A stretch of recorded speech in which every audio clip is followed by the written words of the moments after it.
हम कौन ऐसा खराब काम किए कि हमको यहाँ नहीं आने दिया जाता, ये हमको बताइए। हम कौन ऐसा खराब काम किए? पूछना चाहिए ना कि मेंबर को अपमान करने के लिए कोई बोला आपको? बार बार अपमान करते हैं, बार बार। असंभव नहीं, एकदम गलत बात नहीं होना चाहिए बार बार। हम नहीं चाहते कि यहाँ का मैसेज खराब जाए। हजारीबाग के प्रदीप प्रसाद याद हैं, एक जनप्रतिनिधि कैसा होता है ये उन्हें देखकर पता चलता है। हजारीबाग के विष्णुगढ़ की बेटी का मुद्दा उन्होंने जमकर उठाया था। उन्होंने बता दिया था कि जनता जिसे चुनकर लाती है उसका कर्तव्य क्या होता है। हर एक मुद्दे को प्रदीप प्रसाद जमकर उठाते हैं। लेकिन हाल ही में हजारीबाग के वेल्स ग्राउंड में टाटा स्टील और एचडीसीए के बीच आयोजित क्रिकेट मैच के दौरान उनका एक अलग रूप देखने को मिला। काफी अग्रेसिव नजर आए हैं और कहा जा रहा है कि उन्हें आधिकारिक आमंत्रण नहीं दिया गया था और पहले से सूचना नहीं दी गई थी, जिसके बाद से ये रूप उनका देखने को मिला है। सोशल मीडिया पर उनकी इस पूरे बातचीत का वीडियो फिलहाल वायरल हो रहा है। एक नजर डाल लेते हैं कि क्या कहा है उन्होंने। पूछना चाहिए ना कि मेंबर को अपमान करने के लिए कोई बोला आपको? बार बार अपमान करते हैं, बार बार। असंभव नहीं, एकदम गलत बात नहीं होना चाहिए बार बार। हम नहीं चाहते कि यहाँ का मैसेज खराब जाए। बार बार अपमान करने का काम करते हैं। आप बोल दीजिए ना कि विधायक उदंड है, नहीं आ सकता है, ये खराब है, इस कैंपस में नहीं घुसेंगे। ऐसा कैसे नहीं, आपका भी नहीं नहीं, एकदम गलत बात। छोड़िए, नहीं, हम याद करिए जिस समय हम यहाँ बाउंड्री नहीं था उस समय भी हम लाए, जो सहयोग हुआ लाए। हम कौन ऐसा खराब काम किए कि हमको यहाँ नहीं आने दिया जाता, ये हमको बताइए। हम कौन ऐसा खराब काम किए? हम कुछ किए होंगे ना, किसी को गाली गलौज किया, अपमान किए, कोई प्लेयर को। हम किसको बोले हैं खराब बात?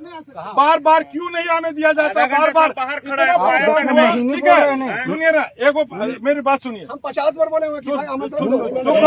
जब हम बात कर रहे तब नहीं बुलाया जाता था, चुप रहिए, तब नहीं बुलाया जाता, चलता था। आज हम 5 लाख जनता का प्रतिनिधित्व कर रहे हैं और मेरा अपमान नहीं कर रहे हैं, 5 लाख जनता का अपमान कर रहे हैं। हम चाहेंगे अभी इसी में बैठ जाएंगे, एक मैच नहीं होगा, लेकिन ये सब काम हम नहीं करना चाहते हैं।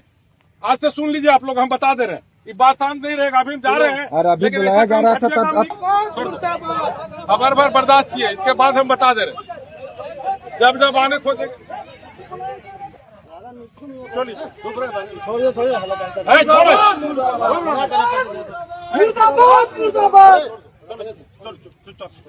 चलिए निकल। नहीं, हमेशा के लिए धंधा बना लिया है लोग अपमान करने के लिए। विधायक जी का अपमान नहीं सहेगा हजारीबाग। हो गया, छोड़ दो। अगर भारत चेता के जा रहे हैं, अगला बार फिर इस तरह हुआ उसका फिर परिणाम भोगना पड़ेगा। इसे परमानेंट स्टेडियम में बंद कर देंगे।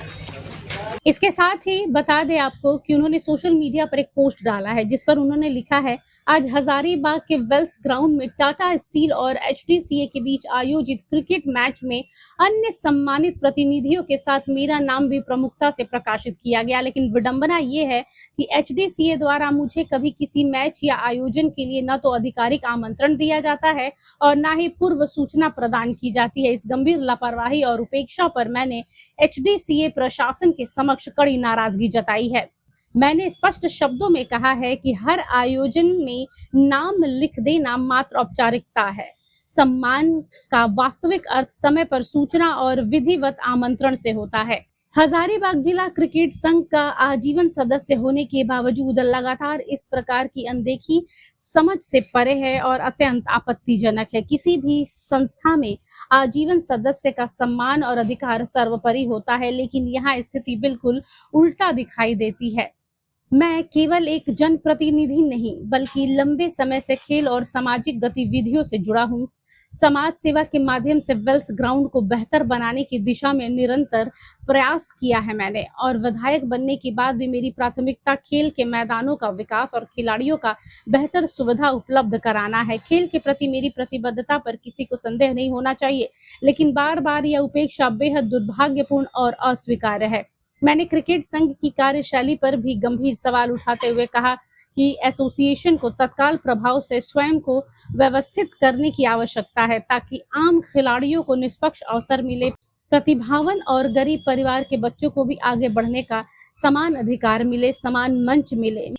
मैंने स्पष्ट चेतावनी दी है कि वेल्स ग्राउंड और स्टेडियम किसी व्यक्ति विशेष की जागीर नहीं है, बल्कि हजारीबाग की जनता की संपत्ति है और इसका लाभ जिले के प्रत्येक खिलाड़ी तक पहुंचना अनिवार्य है।